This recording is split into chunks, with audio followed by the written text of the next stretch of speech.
What is going on? Welcome to Rue's Room, where we get into the nitty gritty of the artists and creatives in the Australian scene. I am Rue, aka the Culture Black Kid, and today we have Forest Claudette. They are an ARIA Award winning soul R&B artist from Melbourne, fresh off opening for Omar Apollo, with a tour of the US and Canada upcoming in September. And the latest EP, And Stone Between, is out right now. Forest, how you doing? Like, for real, how are you doing? I'm doing lovely. That is amazing. It's fantastic Yes. to be here. I appreciate 100%. you. I Thanks for appreciate having you me. coming. So, a number of things I just rattled off there, but let's go into the EP. So you dropped Jupiter not long ago, a couple months ago. So I'm assuming this is like the sequel. Yeah. In like a Ellipses, that's the word. I was Yeah. like, I kept saying a different word in my head. I was like, Jupiter, ellipses, Yep. and stone between. Yep.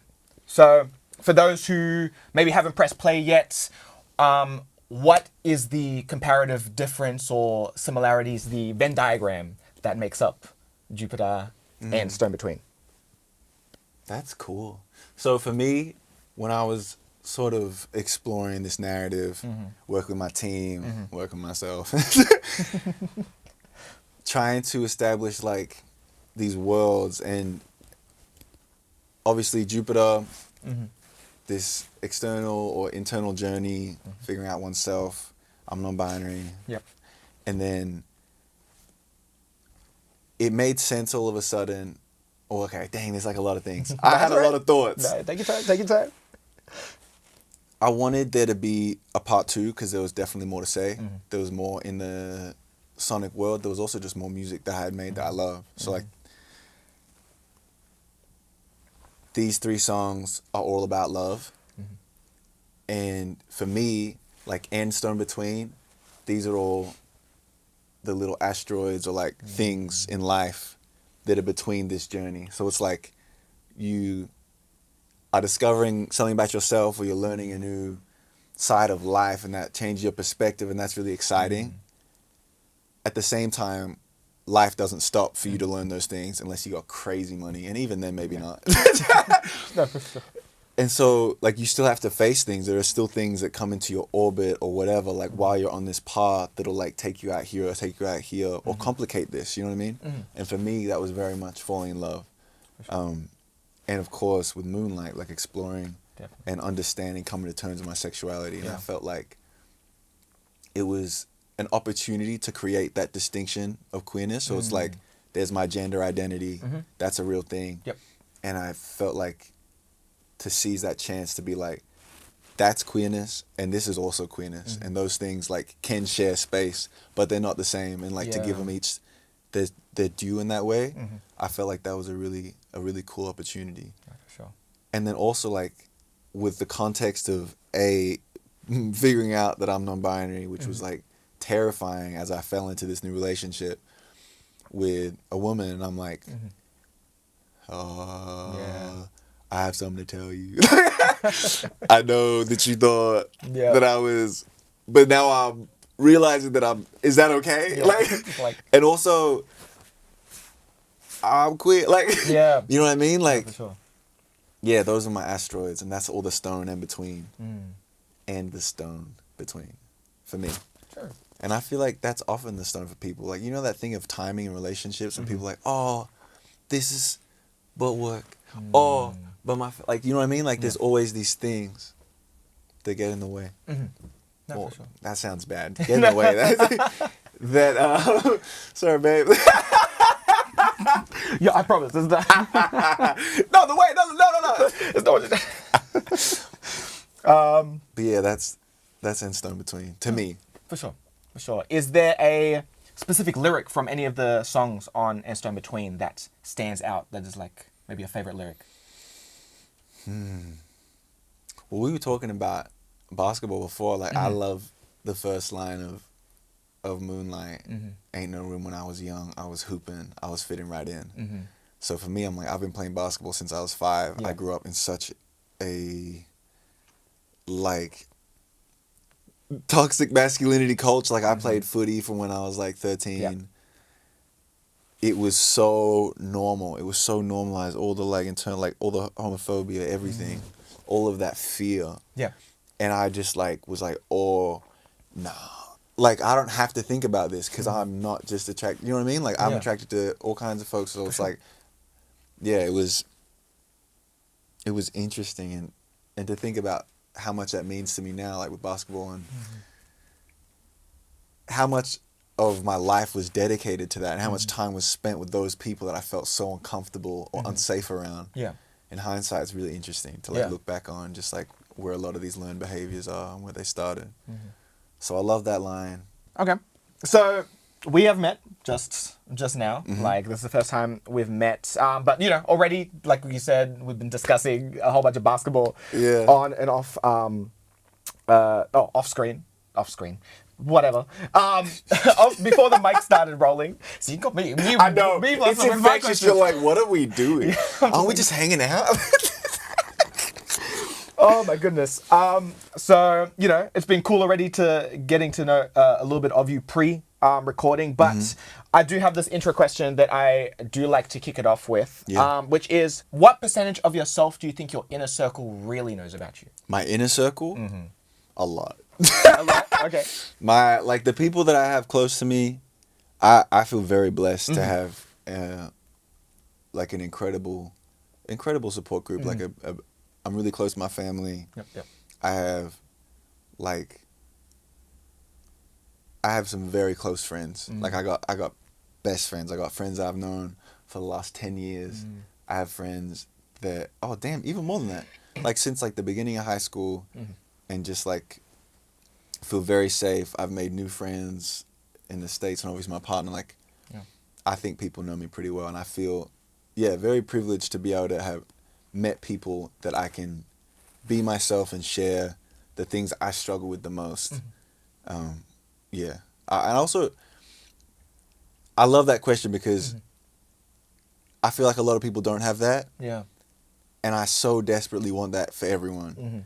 To experience friendship in that way, to experience intimacy in that way, like truly letting things like calm down, letting those walls, guards, whatever it is. And it's like often like the traumas, like the things that like stop us really early and we're like, oh, that's a bad thing. If we share that, people won't like us. Yeah. I just think that is such a beautiful thing. And I really want that for everyone. No, for sure. Do you have a number that you could maybe put to that, if you think? Of like the people that really Like a know me? percentage? Yeah.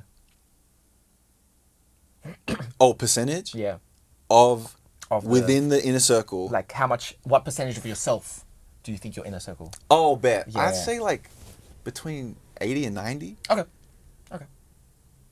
Yeah. That last 10%'s for no one. It's like, no. I'm playing. Locked. Damn, if it's like that, then maybe it's 95. It's high. Okay. It's high. People Yeah. really know me. For sure. And how much of that 95% do you think you've shared in your music so far?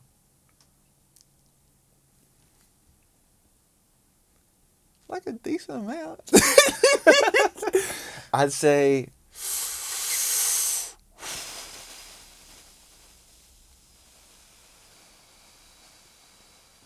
75. 75? Okay. Yeah. Okay. But to be honest, this project should bump that up at least a couple percentages. Okay. And also, I think what I've learned through this, and what I think gonna have to learn and grapple with for the rest of my career is like how much to share. Yeah. I have friends that are like artists that are like, they don't need to know. Like I'm not giving you all the details about that. Like they have to keep it separate, and I respect that and understand it. But do you know what? I don't know if I understand it. I respect it. Okay. Sometimes I struggle to be like, how are you not putting all of yourself into this? What are you talking about? Yeah. For myself, with this project, with Jupiter and Stone Between, I feel like I have learned sort of the not the power, but I guess a sense of the freedom that it gives me when I do share those things, and the sense of purpose that I get from sharing things that are quite intimate, because I think this is becoming my mantra now, but I'm just not so different from everyone else that my experience is a monolith. I know that to be true. Yep. I might be an individual person, like I'm experiencing all these things, and there might not be another possible human being on the planet experiencing everything that I experience, although I doubt it. But each individual thing I experience, hundreds of thousands of other people experience that, and if I can reach them with what I'm like talking about, if that like makes a difference in their life, then that is like, that's everything. For sure. Okay, bet. Yeah. Bet. I love that response. And I feel emboldened with the next project to do even more. Ooh. There's some things that I've been thinking about. Okay. I'll be waiting. Don't give us too much sauce. Well, hopefully through this next part, this main section, that we get to know a little bit more of that 95 or that 75, or maybe 80, like you said, you bumped it up a stage, percent of you. So I've asked Forrest to do a little bit of homework. Which, if this isn't so representative, like just because you called it homework and I'm like, I forgot, my dog ate it, like. Just me not being able to finish reading a thing that is sent, being like, hey, do this. And I just look at like each line individually, being like, oh, that. Oh, that's a question. Yep. Literally. Yeah. It was highlighted in bright. Like, and I was like, let me skim over this real quick. You're like, yeah, cool. Amazing. So bad. So, let me continue my intro. So, we got to take it back to primary school days, do a little bit of show and tell. I think we got an item. We got an item, but if not, that's all right. At least we get a dope story to go along with the rest of the questions. So, all right, let's kick it off. Number one, what is something that represents who you are as a person? Okay, wait, are you ready for this? Yes. Oh. Water. Okay. Hit me. No, you gotta do that, because otherwise if you don't... Let me explain. If you don't blow the bubbles back out, when you close the lid down, it actually leaks. Oh, shoot. The seal has not been created. There's all this like built up pressure. Okay. I found that out the hard way. I was on the plane and I was like, does that seem wet up there to you guys? And it was. It was really bad. It was my whole water bottle. Oh, no. Yeah, my just laptop in was in the that bag. overhead. Yeah, just like, I'm sorry, everybody. Yep. But, Goodness. yeah, I thought about that, which, oh my God, that's a difficult question. But, yeah, I decided on water. I am always trying to stay hydrated. No. I feel like if life is change, if that is like our only constant, then I want to be water. Like that is my goal in life, to be able to like accept whatever comes in and like just move accordingly. Like water is always affected by everything that's around it, but it also shapes things. Yeah. And I think that, that's how I'm trying to be. Like I mean, I think of the ocean, but any body of water, like, like, because there are times when I can feel captive, because you can hold water, you know what I mean? You can trap it. Yeah. But it's always like within that, sort of like free and moving around and doing its thing. And I feel, I just feel connected to it. That's just how I feel. For sure. You brought up bodies of water. Do you have a favorite body of water?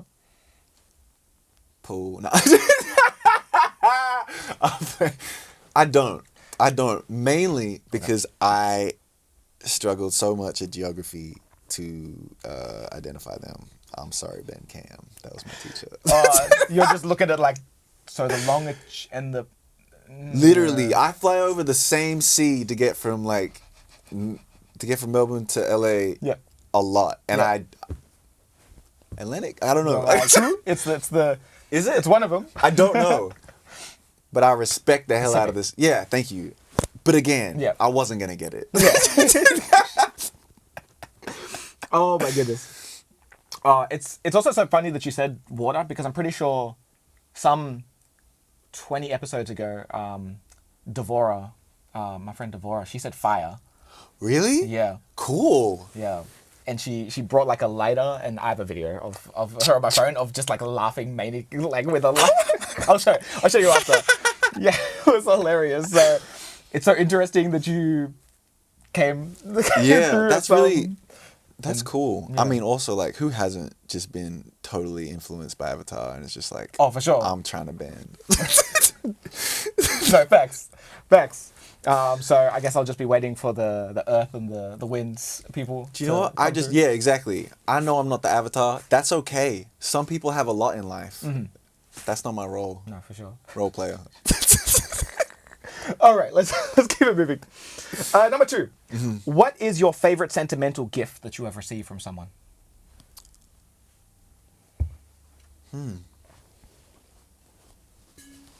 Okay, dang. So, 2. 1, a fan gave me this really ugly little like gremlin rabbit thing with like real fake teeth. Okay. Very disturbing. Apparently they're at Target. Okay. But it was green and it was Okay. all green. It was like for the all, like everything was green tour. Yep. I just thought that was so sweet that someone had gone out and spent their money on something that they didn't even know if they'd be able to give to me. Yeah. That was just, it just meant a lot. And I don't have it here. And that's why I didn't bring it actually, not because I didn't read the thing. And then the other thing, which I'm so stoked, this is so cute. So, speaking at 2 a.m., my partner and I, we like, I don't know when we started doing this, but a while ago, we started holding hands with like a little rock in between our palms. Okay. Of just like a way to like energetically charge something while we're apart, because we're apart a lot. Yeah. And this is that stone. Wow. Speaking of like stone and stone between, that actually might be where I got that idea from to begin with. It actually is. Wow. That's Ooh, so we sick. coming full circle. That sounds like I'm making shit up, but I swear this is, because I remember I was like, she's like, oh, there's like a stone between. I'm like, that sounds sick. Yep. You said it. Literally. Projects. But yeah, so yeah, I just think that's sweet. Like that's just a little like keepsake that we have, and it stays here in this little jacket. Do you know what specifically you guys got that stone from, or one of you got that stone from? Nah, I would have been distracted, picked it up. We were wherever. It might have been a riverbed. I was just like, oh my God. Hold that thought. I'm going to forget something.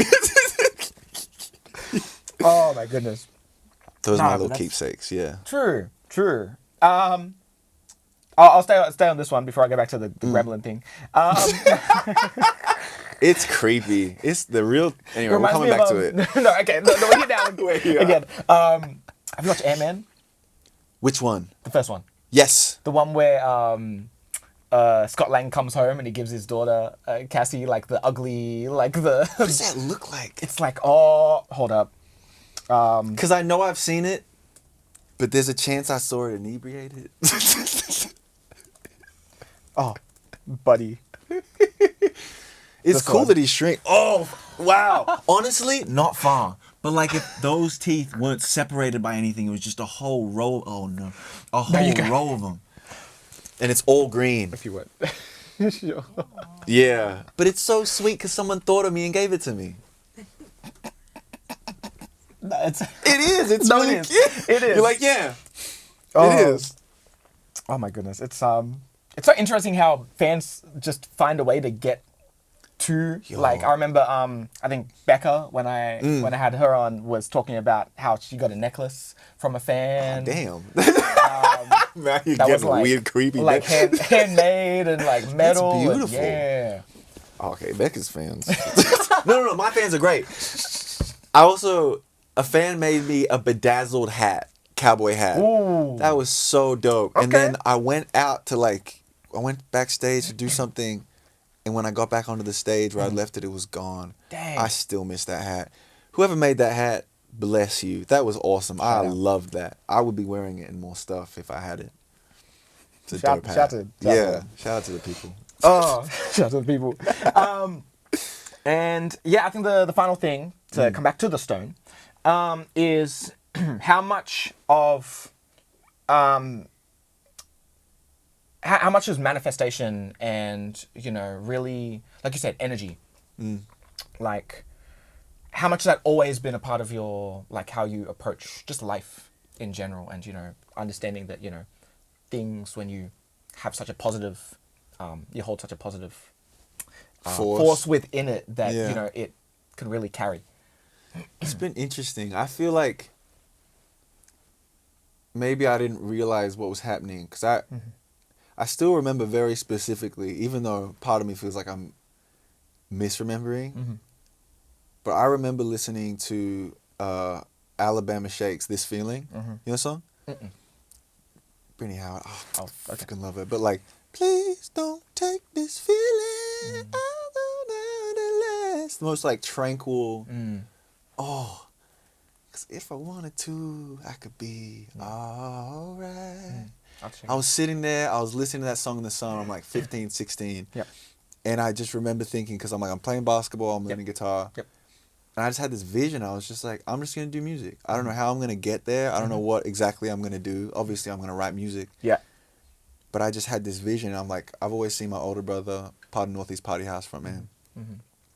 Since I was, like, entered high school, you know, like 12 years old, I've just seen him on stage and his band doing their thing. Yeah. And so that's, like, kind of like the inception of it's possible. And both my parents, you know, classically trained musicians. So, like, music is around me. But the manifestation power, like the energy, pouring that into something, like a profound sense of knowing came over me, and then I focused on that. Like I just believed it for no good reason, because I wasn't writing anything good at the time. Like, but I just had this feeling. I'm like, that's what I do. Like that's how I'm going to participate. That is how I will, in a sense, gather enough power and influence to change the things that I see in the world that cause me and the people that I love pain. You know what I mean? Like, how can I affect change? And I think that was something that I was just like, I know I can do this. For sure. And even though, like, on a day-to-day, different things, I struggle with them, you know, like being an artist and being in the music industry is very different to what it looks like. Yeah. I feel like a lot of times, well, any entertainment, really. Yeah. Maybe even any job. For sure. But that feeling and like that knowing has never left me, and I think that that's a really powerful thing that I'm grateful for. Because I also, like, when I try and investigate that, I think about everyone around me, my parents always in my corner just being like, oh wow, this is actually like not terrible. Like, why are you good at this? Yeah. Or like, but also, of course, because my mom is like the most creative person I know. Yeah. She's writing songs all the time. She's like, oh God, I've thought of this thing. Oh my goodness, what do you think about this? Oh, did you listen to it? Like, writes stunning lyrics and just has so many feelings, and it's such a wonderful way to express that and capture it and like to let it go in a way. For sure. So, yeah, I think it's had actually a pretty profound impact on my life without necessarily always thinking of it in that context. Okay. Yeah. No, dope. Okay, number 3. What is the first album that you ever bought or received? Okay. So this is a little bit muddy. The album that I remember the most as a hand-me-down, because I have 2 older brothers, there was no way I was buying anything. It was just like, you just get this. Yeah. But like, the Black Eyed Peas, Elefunk. Ah, okay. That was, and I just... Okay. I can feel it. I can see it. That blue. Oh, so sick. But that album is like etched in my mind of like a pivotal thing. Digitally, I remember inheriting the Daft Punk record with Technologic on it. And then also I remember like, because we used to go to Adelaide to visit my grandma. Yep. And the first time that I got given anything to listen to music on, because my brothers had iPods. Yep, yep. I remember my oldest brother was in the backpack. We had a Tarago, like 6-seater or whatever it is. He's like feet up in the back, like, don't talk to me. He's watching Hancock for the 6th time, like on his like tiny like iPod. And that was the sickest thing. I was like, oh my God, I can't believe you could watch that. And I'm like with my little like nano shuffle nothing by like I don't know, JB Hi-Fi put out or whatever. Held 30 songs. I listened to Technologic like 1,000,000 times. I was like, I'm gonna learn these lyrics. God, like watch me do this, and I did not. But I had a great time trying. I'm gonna do it. Buy it, change it, break it, fix it, something else, blah. Oh my goodness. But yeah, those tracks, and then also I remember buying or like begging my dad to buy Teo Cruz. Oh, I got a hangover. that was a time. Dynamite. Oh my God, that was just. Man, you got invited to like a school party at that time? Crank that. Yeah. What? That's the best music I've ever heard in my life. Nothing could. That whatever Flow Rider was putting out at the time, David Guetta, Whistle, baby.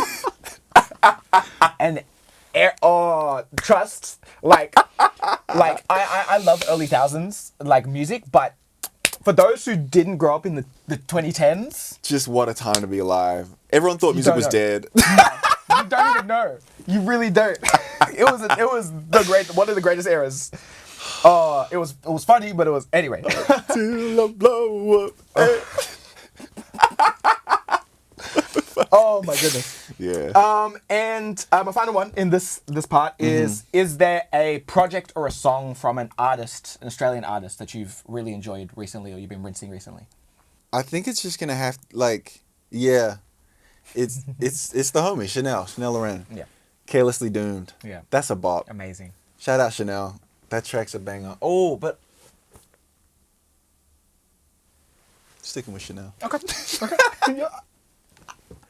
Shout out to Chanel. I'm right. Yeah, that's okay. true. No, for sure. That's an amazing project. Amazing. Yeah, congratulations on the new EP. Yeah. It's so sick. It is. Super proud of her. Okay, number 4. What is a moment from one of your favorite gigs and sessions? This is recency bias, but like I just played in Paris for the first time. Ooh, wow. And it was I had a session just before I went, and this dude was hyping up Paris to no end, and it was like, ugh, I get it, like whatever. And he was like, no, it's like so beautiful, it's like so cool, it's like so great, like I love it so much, like yeah. I was like, okay, I'm probably gonna be like, yeah, it's great, it's fine, whatever. It was awesome. Like it was just the best. Like the energy. I played this free show put on by Live Nation there at Oberkampf Festival, and like I've never been to a free show where everyone just rocked up and was just frothing for everything. Like I was the first act on, and it was packed out in this like thing that felt like an underground dungeon, even though it wasn't. And it just like there was this energy, and everyone was so excited, and it was like lots of like young people just being excited and being together, and it was like a bunch of queer kids just like figuring shit out, but the energy was awesome, and everyone just had so much love, and I was so grateful because I had no idea what I was getting into. For sure. So that was just like a really, really special show to me. That's fire. That's fire. It was so sick. Everyone was like singing. I was like, "Can we sing this?" And everyone was like, "Hell yeah!" Like, let's do it. It was really cool. And then sessions is still, I think, my favorite, or just like the most bizarre. I've never had another session like this where like I think it was my second session ever, and it was the day after. Is that true? I am lying. It was my second session. It bled over into my third writing session ever. Yeah. That I low key cut short to go back to this one. So like, I had a session. I was supposed to meet this dude, Alex Lasker, incredible like producer and guitarist. He was in a band. Something about Kings. Can't remember. Sorry, Al. Damn, that's whatever. Not the point of the story. He was so late. Okay. I was sitting in this cafe for like 2.5 hours. Oof. Just like, I'm like 18. Yep. I don't know what the protocol is. Yep. I texted him a couple times, didn't hear anything back. And then he's like, oh, I'm so sorry, Mello. I'm coming. I'm like, all right. I'm sitting in this cafe, I'm flirting with the waitress. It was like, great. I'm just having a wonderful time. And then he rocks up on his bike. It's got like a hole in it or something. He's like, oh, I've had to like return last week. Just like all this like ridiculousness. Yep. Huge energy, flowing hair. Like, oh, what's going on? Let's get into stuff. I'm like, whoa. I had just had my heart like eradicated, just like destroyed 2 weeks prior. Yeah. Still so fresh. We talk. We get into the studio. He's like, about life, whatever. Yeah. And he's like, what's been going on? I'm like, I'm really sad about this, blah, blah, blah. And while I'm talking and telling him what happened, he's just writing down, like, every now and again, like, oh, that's cool.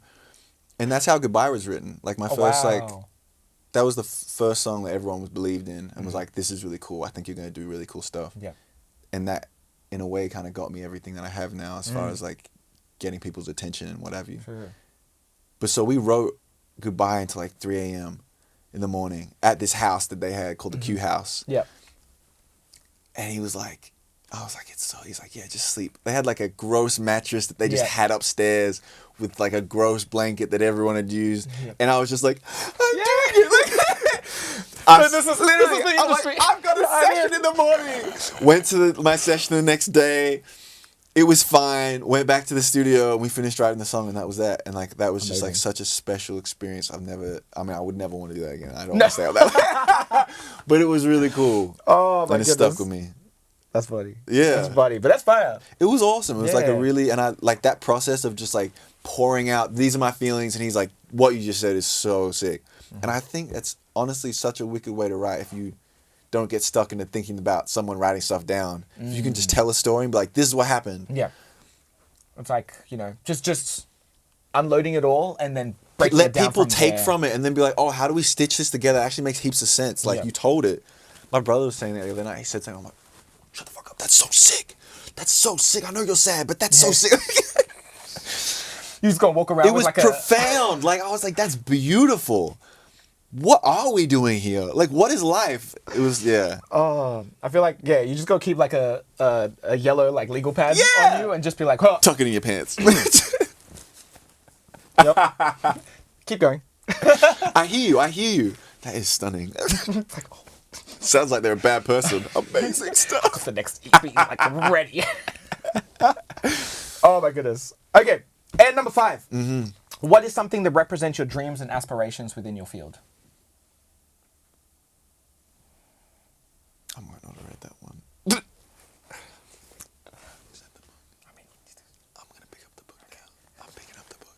Don't be mad at me. So I think that something that... All right. No, okay. I do feel like... So I've been reading this book for forever. This is the second book in a series of 2 by Octavia E. Butler. Phenomenal writer. Not Octavia Spencer. Not Octavia Spencer. Shout out to Don't get it Octavia. twisted. Yeah, I she's guess. incredible. In this book, it's like post-apocalyptic set this year Okay. and written in the 80s. Oh wow. Yeah. So it's in the and 2020. I swear to God, it's terrifying because of how accurate it is. Like what we're seeing, like this is potent. And honestly, it's driven me to a lot of despair. But no, because there's power in reading something that is so... Obviously, things are worse in this book than they are in our reality. Of course. For us. Yeah. Being here, safe, appreciate that. You know what I mean? But in this book, in the first one, Parables of the Sower, Yeah. this girl invents her own religion to basically make sense of the world that she lives in and how to like navigate this insane time where like, you know, this new drug has swept over like the US. Yep. She's in California somewhere, and it's made like watching fire burn feel better than sex. Yeah. So everyone's just burning everything to the ground and killing each other. Wow. The like government's collapsed, like every structure is just like basically falling apart. Everything is mayhem, and if you don't like live in a gated community, you are a vagrant. You are like, you know what I mean? It's just like heightened versions of everything that is now. Like outside is dangerous. Everyone's just trying to get whatever they can. Everyone has to steal. Everyone has to like, and so she invents what she calls just like the absolute truth, and it's called Earthseed. Yeah.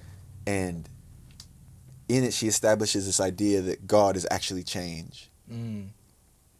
And that God has no emotions, no favor, no anything. And God is simply exists and is the power that is the only constant. That is like the fundamental truth of life, is that change is the only ever-present thing. So when I'm talking about water, like this book has like changed my life because I'm thinking about my life differently. I'm thinking about my spirituality differently, which is insane because it's like, it doesn't work out well. Yeah. But honestly, it's really helped. Like, because everything in my life is changing as I am endeavoring to, you know, whatever success means and progress in music and in this industry. Like, everything is constantly shifting. The goalposts are shifting. Like, whatever. My expectations, people's expectations, like, money gets involved, and it's like, you got to hit these things, you know? And, like, in it, there are all these, like, stunning passages, but it's like, you know, that, have you ever heard that everything you touch, you change, everything you change changes you? So like that's from this. Yeah. Oh shoot. Yeah. Right.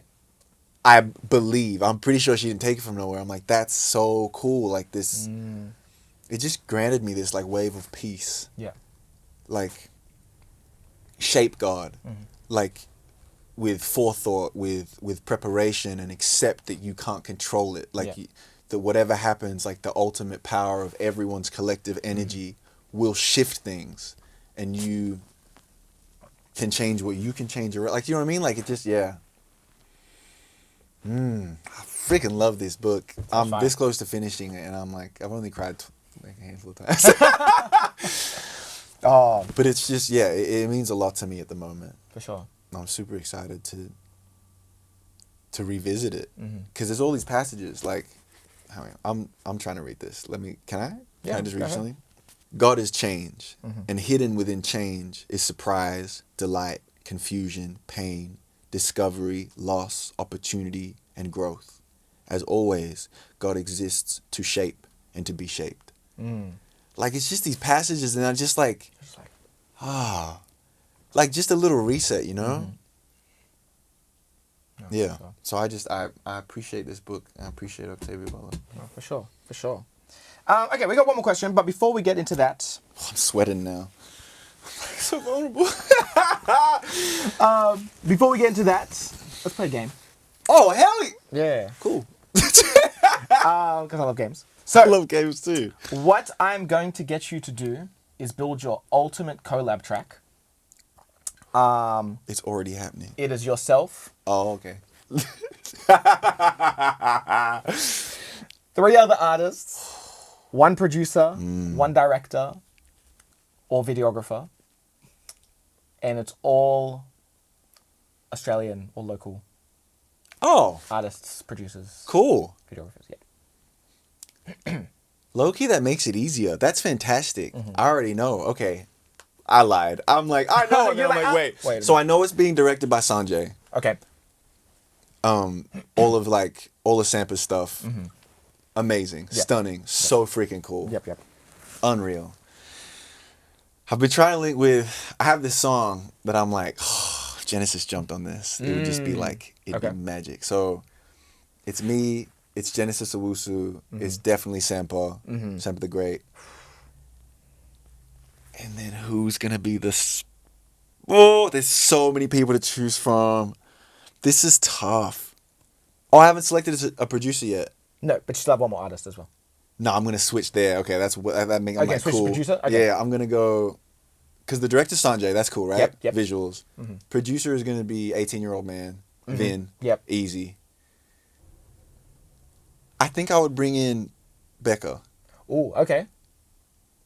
Because she's got mad... Like, all of us have quite different tastes. I feel like between Becca and Genesis, there would be like this grunge sort of like electronic element.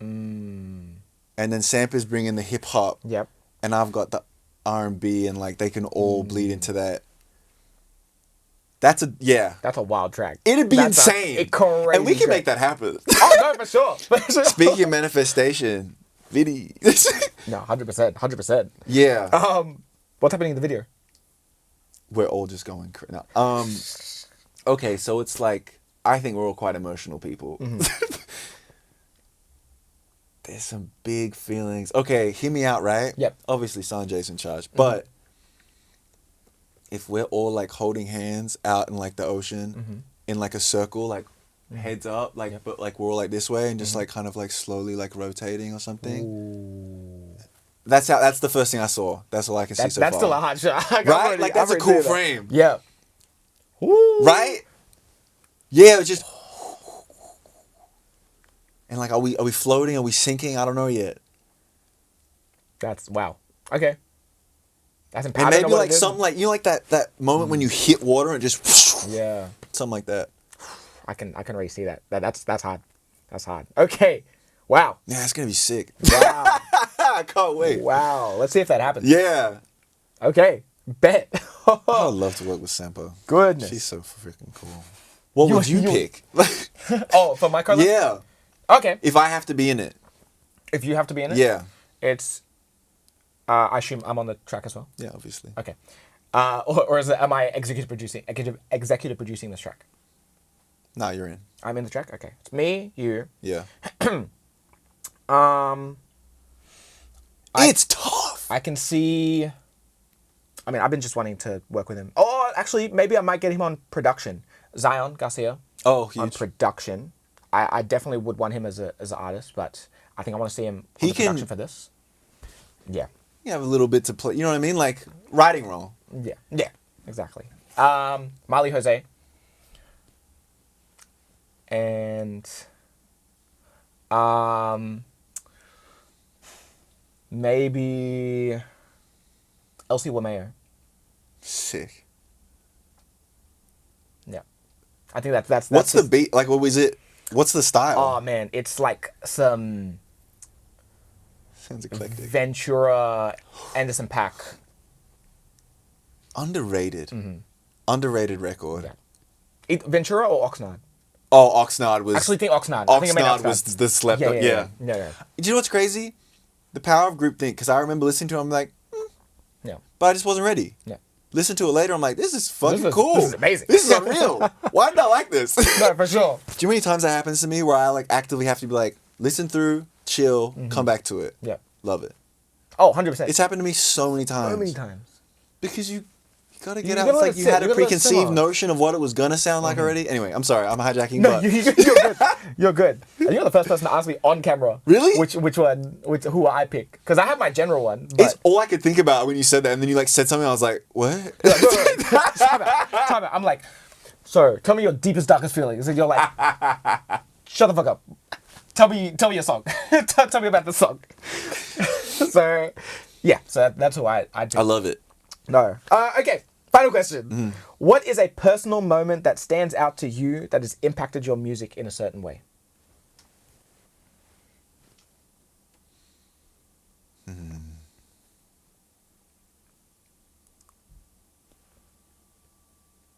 I want to hijack this question. I had this really profound moment before my like childhood friend's dad passed away, and I was like nervous about like my first real like group of shows. I was getting like really stressed about it, and he just told me like the way to combat that feeling, that anxiety, and I think this translates through to like other parts of my music. He's like the way to battle that, the way to combat it is with gratitude and just like instead of getting so in your head and being like up here being like, oh, like what if it doesn't go well, if what if it's like this, it's like if you can kind of like just shift that slightly and think about it as a whole experience. Yeah. And I think that applies to music making too, like being present as much as is possible, appreciating everyone for being there, like no matter who's there, like right now, like being grateful to be able to have this conversation, this platform, and like having this space. Yeah. It makes it harder to feel nervous about everything going wrong or like stressed or like anxious. And it's like when you feel like really feel like that gratitude and just like appreciation for everyone's time and energy and effort that goes into things, then you just feel better. And I think that's like carried me a really long way. No, for sure. And I often come back to that and like, because I get mad performance anxiety and I'm just like, oh, I gotta do all this stuff. And it's like, even with like, you know, parts of like artistry that I've really struggled with, I'm like, when I appreciate everything as a whole, like my team, everything that goes into what I do, I'm able to move, I think, better. So that's like, that's the gift that I was given, just like that, those parting words, and that, I think that'll stick with me forever. For sure. And I think that is an amazing place to close us off here. Thank you so much for coming on. Thank you. This has been amazing. No, for sure.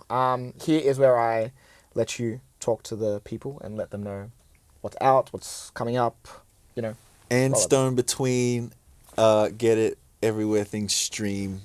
Very proud of this music. A lot of love. If you have someone that you love, there are songs to send to them. If there's, you know, people that you don't love, there's probably not songs to send to them. So maybe just people you love. But and so between, I'm touring, US, Canada for the first time. Come through. It's gonna be lots of fun playing all this new music. And what else I got going on? Follow me on all the bits. It's just my name. I say all the bits. It's just TikTok and Instagram. But Twitter stresses me out. It's a lot. It's too much. Too many words. No. Can't do it. But yeah, thank you so much. I appreciate you. No, thank you so much for Lovely coming to meet on. Forest Claudette. I am Brew, aka the Culture Black Kid. Catch you next time. Peace.